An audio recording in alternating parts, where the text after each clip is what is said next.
Hello student, आज ये class 12 का चैप्टर नंबर 6 शुरू हो रहा है, जिसका फर्स्ट वीडियो है। और चैप्टर नंबर 6 का नाम है वंशागत का आणविक आधार, यानी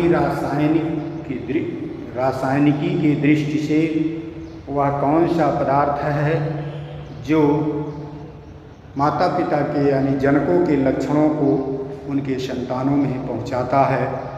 इस पर यह टॉपिक केंद्रित है। इस चैप्टर में हम देखेंगे कि वह कौन सा पदार्थ है जो आनुवंशिकता का गुण प्रदर्शित कराता है और उसके क्या गुण हैं। वह पदार्थ डीएनए है और कैसे सिद्ध किया गया कि डीएनए ही आनुवंशिक पदार्थ है। फिर डीएनए की आणविक संरचना, वाटसन क्रिक का मॉडल देखने के साथ साथ जीन क्या है, आरएनए की संरचना और जो है जीन की, फिर डीएनए की packaging, DNA replication, DNA duplication, translation, central dogma theory तथा जीन और उसकी अभिव्यक्ति, इतना सब कुछ है। यह एक चैप्टर है जो रासायनिकी पर आधारित है और इसमें रसायन मॉलिक्यूलर बायोलॉजी भी इसको कहते हैं, मॉलिक्यूलर जेनेटिक्स कहते हैं। और थोड़ा चैप्टर इम्पॉर्टेंट भी है आपके कंपटीशन के लिए भी और बोर्ड के लिए। आइए फर्स्ट टॉपिक देखते हैं। पहला हेडिंग जैसा आपको बोर्ड पर लिखा हुआ दिखाई दे रहा, ऐसे ही पूरा लिख देंगे। ये 3 बातें समझ जाइए। आनुवंशिक पदार्थ वे सभी पदार्थ जो आनुवंशिक सूचनाओं को संकेतों के रूप में संचित रखते हैं और संतति पीढ़ी में पहुंचकर उन लक्षणों को विकसित करते हैं, उन्हें हम आनुवंशिक पदार्थ कहते हैं। अर्थात वे सभी पदार्थ जो पैतृक पीढ़ी के कोशिकाओं में पाए जाते हैं और वह पैतृक के उस जीव के समस्त लक्षणों की सूचनाएं आणविक रूप में संग्रहित किए रहते हैं और युग्मकों के साथ अगली पीढ़ी में पहुंच जाते हैं और अगली पीढ़ी में पहुंचकर उन संकेतों का अनुवाद होता है और अनुवाद होकर के अपने जनक जैसे लक्षणों को उनके संतानों में उत्पन्न करते हैं। ऐसे पदार्थों को हम आनुवंशिक पदार्थ कहते हैं। विभिन्न खोजों से आज यह पता चल चुका है कि यह आनुवंशिक पदार्थ अधिकतर जीवों में, कुछ वायरसों को छोड़कर अधिकतर जीवों में डीएनए है। तो अब देखें हम आनुवंशिक पदार्थ के गुण। आनुवंशिक पदार्थ वह हो सकता है जिनमें ये सभी गुण पाए जाते हों। इसे सभी कोशिकाओं में मिलना चाहिए। जीव के शरीर की सभी कोशिकाओं में आनुवंशिक पदार्थ समान रूप से पाया जाना चाहिए। किसी, चाहे वो त्वचा की कोशिका ले लें या हड्डी की